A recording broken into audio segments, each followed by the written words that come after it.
Good afternoon, everyone. Thank you for staying to the end of the conference to listen to an exciting panel today on the People's Orbit, Democratizing Space for a Connected Future.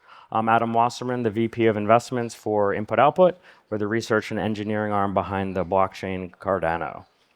And today we're exploring how the commoditization of space is enabling more people to launch satellites, creating opportunities for decentralized communication networks and permissionless connectivity. And we have an esteemed panel here, and I'm very much honored to, as an American, to have a former four-star U.S. general sitting with me. Any other fellow Americans here? Let's get a loud round of applause for General Clark. Very exciting.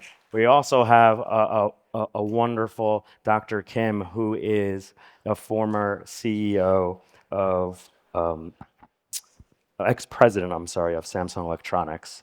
Tae Oh, who is the founder of Spacecoin, and Akin, who is the group CEO and founder of Aella. So today, with that said, space in the blockchain industry is rather novel, right?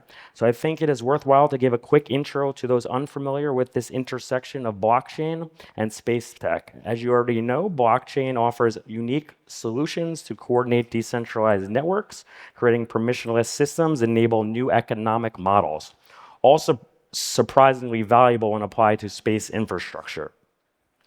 Spacecoin is launching the world's first decentralized satellite network aimed at providing global internet. They've successfully launched their first satellite. Let's give a round of applause for their C2C0, which is launched last December. And they're launching 3 new satellites this year. Very exciting.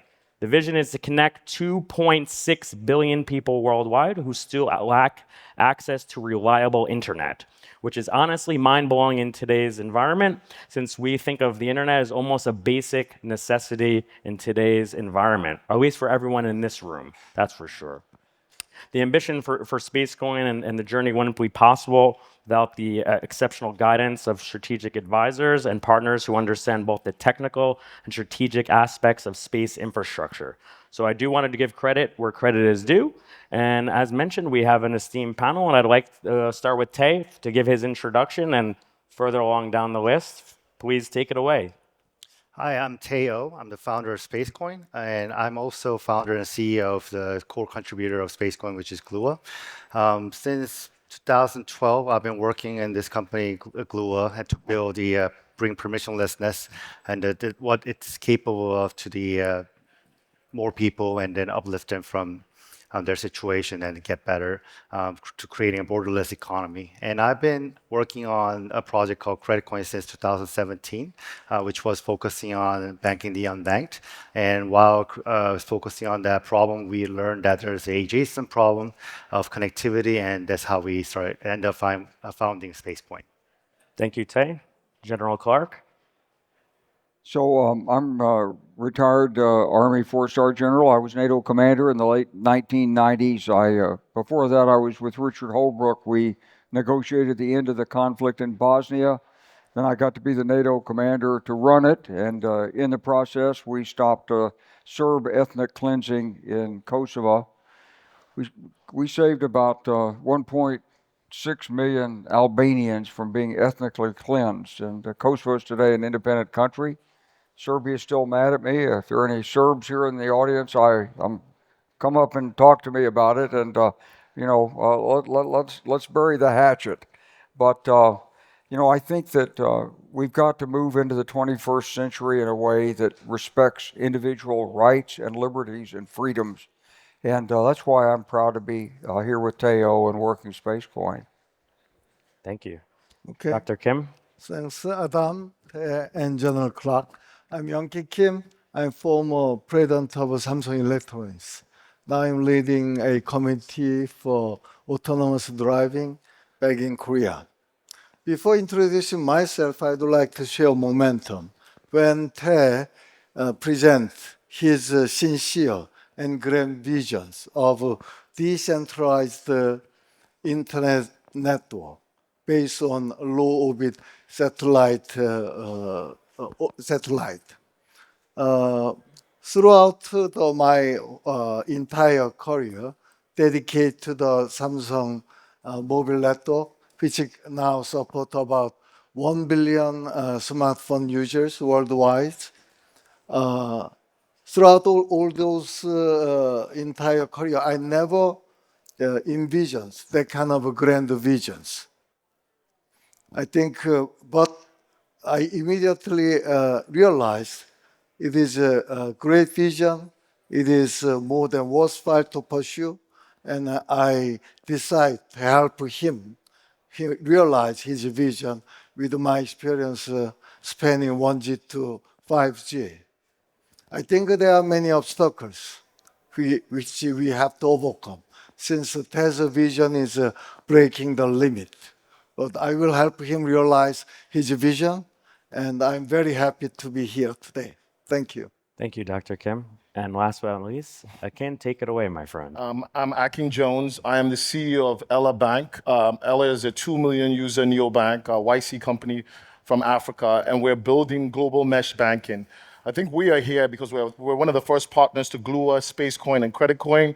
And how do you intersect banking with the space network? And how do you get a banking system without terrestrial networks? I think that's what we're trying to solve for. So, yeah. Thank you. And once again, thank you everyone for being here. We're going to go through a couple rounds of questions, but I just want to say one thing before we jump into the Q&A.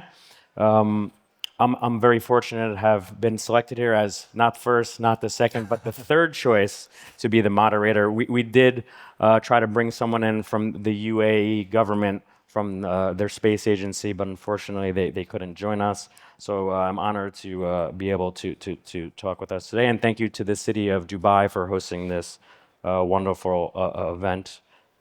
Tae, you built KuCoin, which is an RWA project. Now you're building Spacecoin, a crazy D-pin project launching satellites into space. Would you share how you ended up launching a satellite into space? Right. So when we were deploying over 100 million US dollar in loans to over 2 million people with our partnership with Aella, we learned that many of the unbanked people that we were targeting were also unconnected. And if you're offline, there's no way for us to reach you.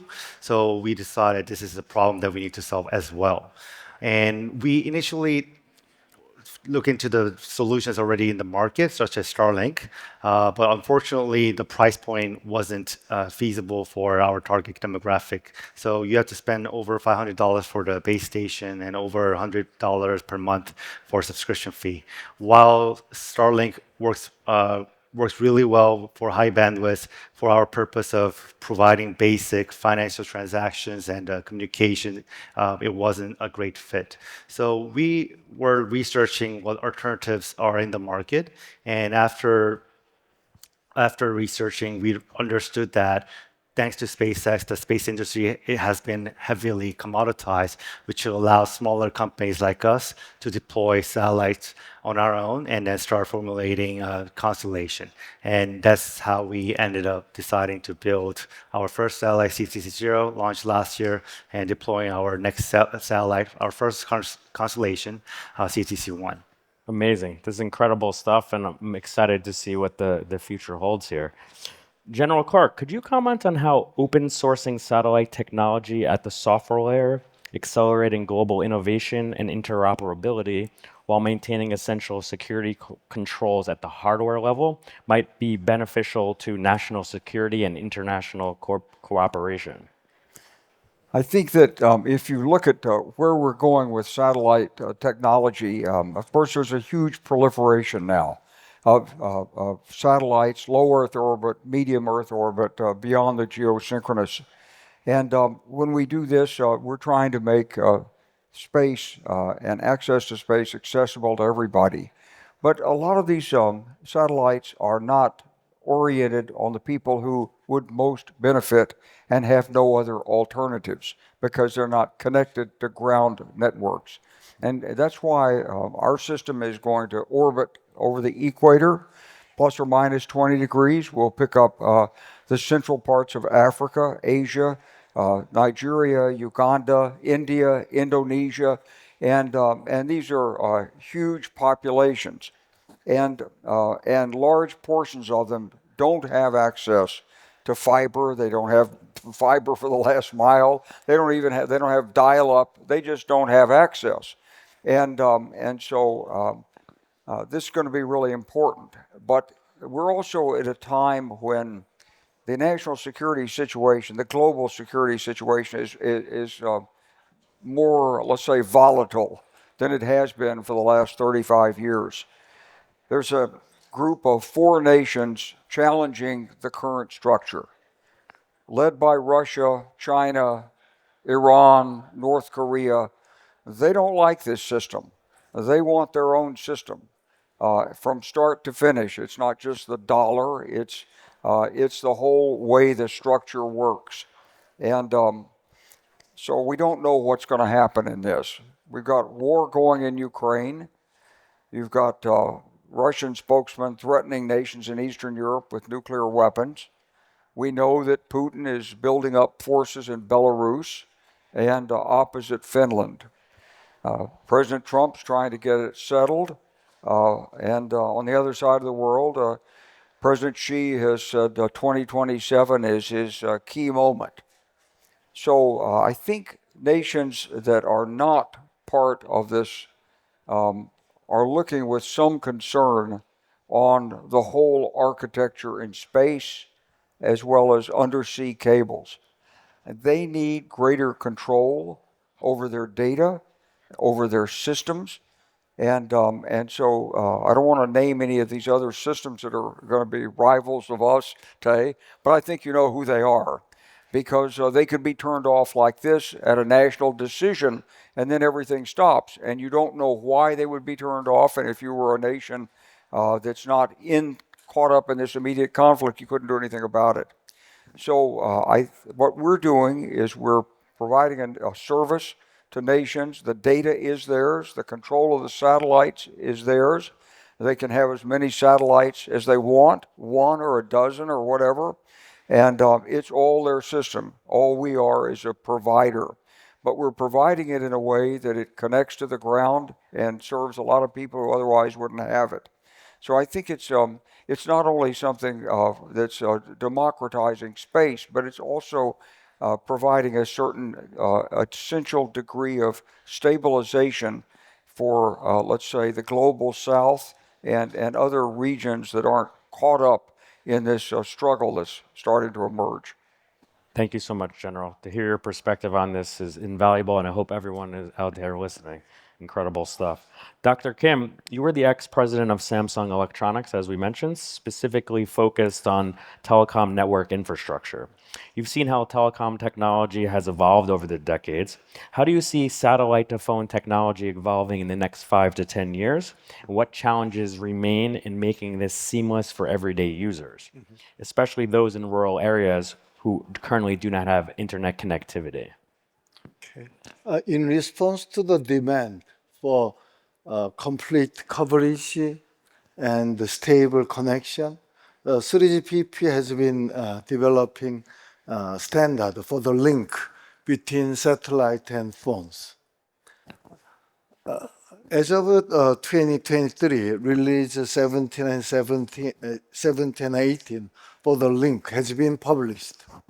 And the grand frame 6G vision is in progress.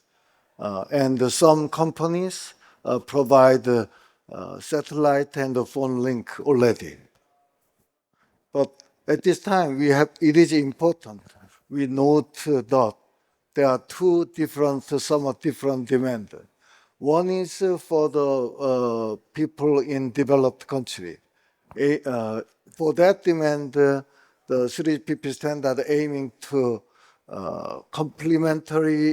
provide complementary coverage and the high-speed data.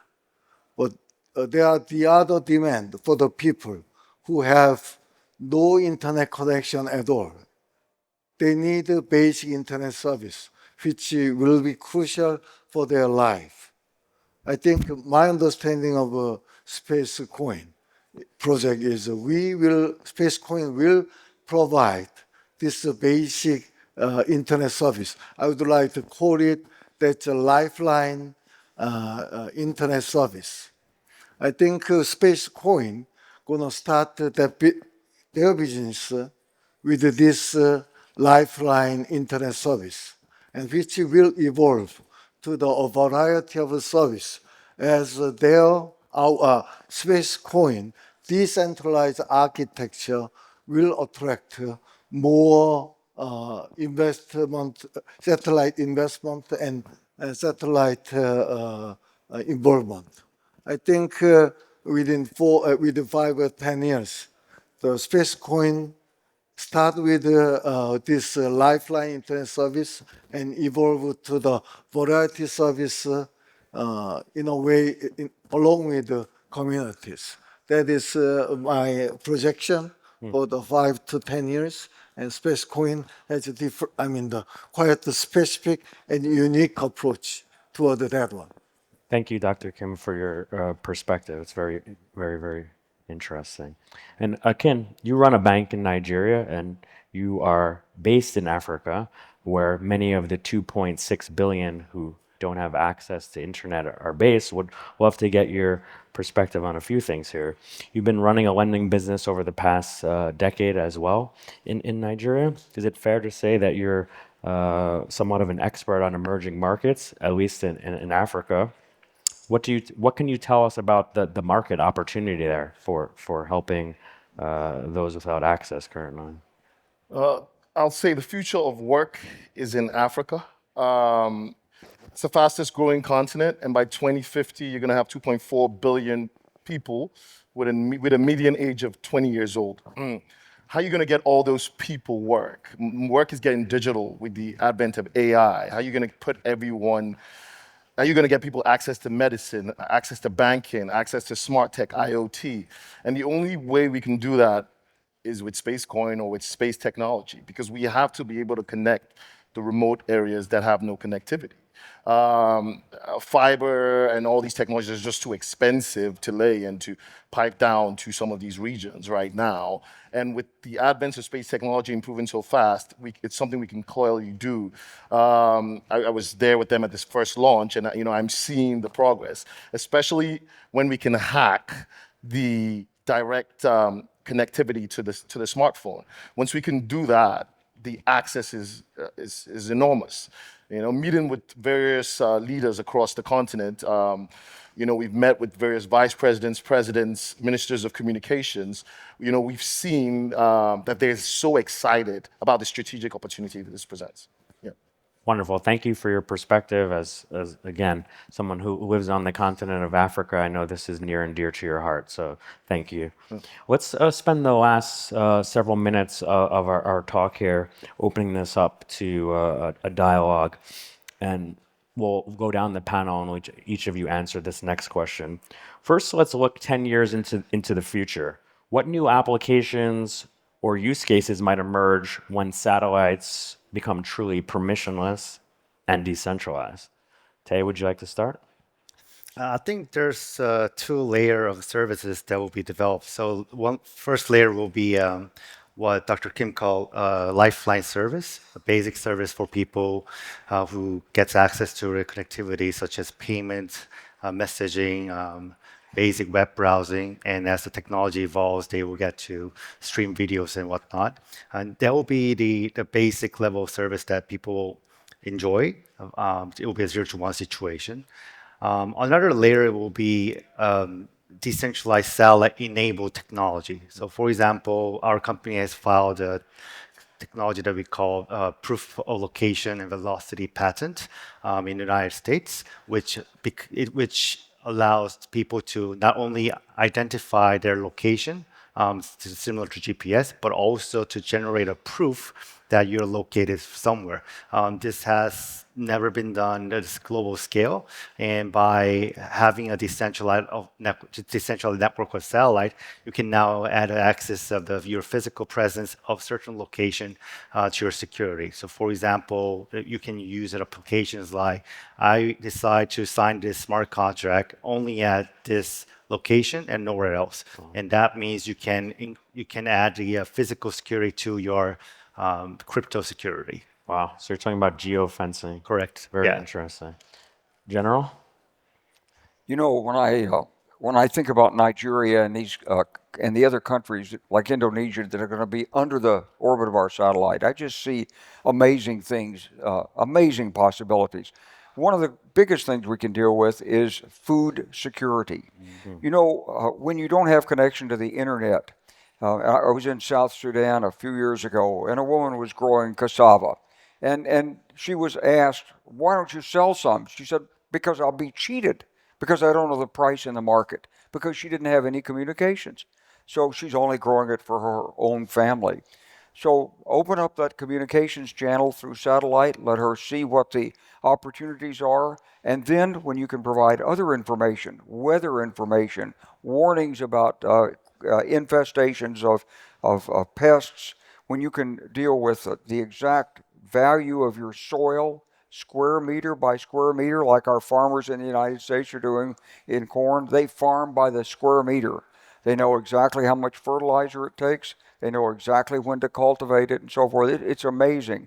And so in the United States, just to give you an example, 60, 70 years ago, we were getting like 50, 60 bushels of corn per acre. It's about 2.4 acres in a hectare, just to give you an idea. We were getting about 60 or 70. Now we've got hybrid corn and the improved cultivation and management of the land in such a way, assisted by satellite and real-time information. You're getting 170 bushels an acre across the whole country, and some places are getting over 200 bushels an acre. Now that's corn, but you can do the same thing with other crops. It just takes the flow of information, and it takes teamwork, because agriculture is probably it's the most fundamental of economic skills. Value and wealth comes from the land, but it is a bet your family every season when you plant. Normally, you have to borrow money to plant. You don't know for sure what the output's going to be. And so it's a pretty frightening business, and it's very individualized. So I think that our Spacecoin network is going to make a huge difference in agriculture. I know for a fact from my dealing in Indonesia that food security is one of the key issues in Indonesia. They just aren't getting enough nutrients and enough calories in that nation of 200 million people, 280 million people. And as Nigeria grows, it's the same issue. It's going to be that same issue across Africa. We just can't keep relying on Iowa corn farmers. We've got to develop the crops in these areas that are native to the areas. We've got to really work on the food security issue for mankind. So I think that's one of the big issues. If I could just have another minute. Please. Look, Bill Clinton said something that was really meaningful to me a long time ago. He said, you know, in the state of Arkansas, a lot of people don't have much of an education. He said, but you got to be careful who you're talking to, because even if they haven't been to Harvard, they might be really, really smart. Now, when I've traveled around Africa and Asia and met people, I meet some really, really smart people. They know the world that they're in, and they know it really well, a lot better than the academics know it. The thing is, if we can connect those people, give them the right educational tools early on, and bring them into the larger global community, think what we can do. You know, the most important resource we have on Earth is not lithium. It's the human mind and heart. And if we can connect through the internet with the 2.5 billion people that are not connected right now and give them the same opportunities to learn that others have, just imagine how much better we can be. Thank you.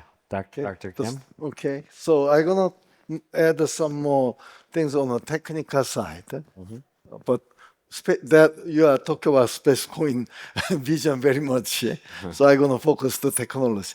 Unlike the Starlink, the Spacecoin start with I call lifeline internet service.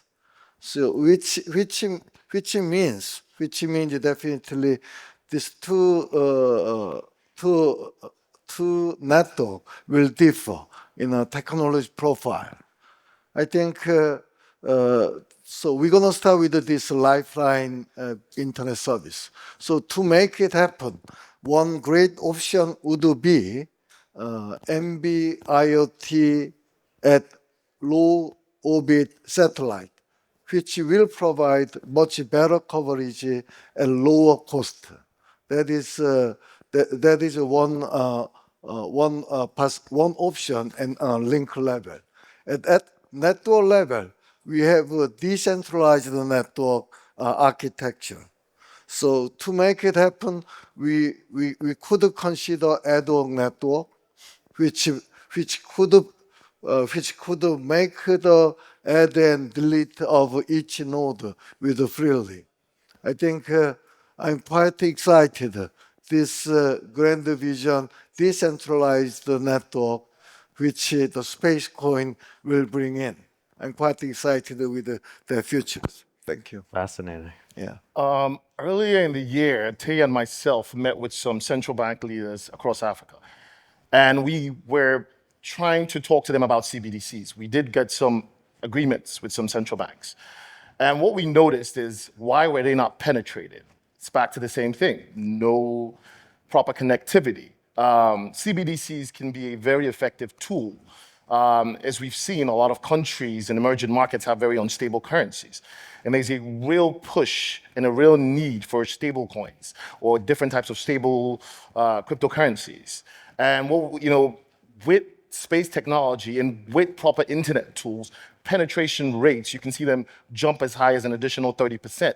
Right now, CBDC penetration is less than 1% in most emerging markets.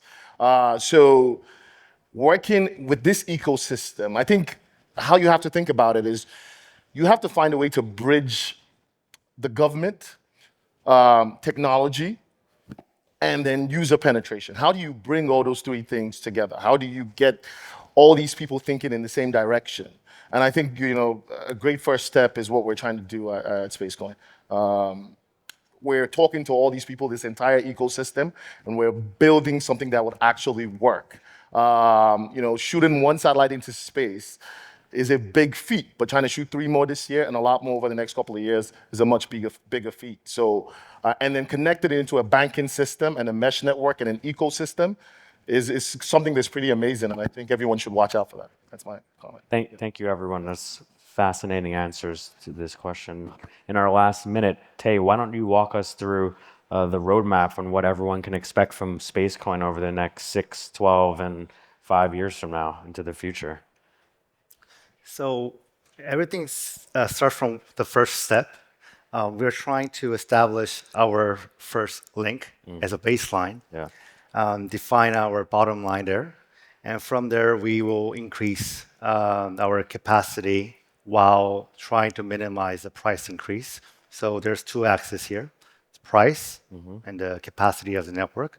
And at the same time, we are adding the 3rd axis, which is the decentralization or being permissionless.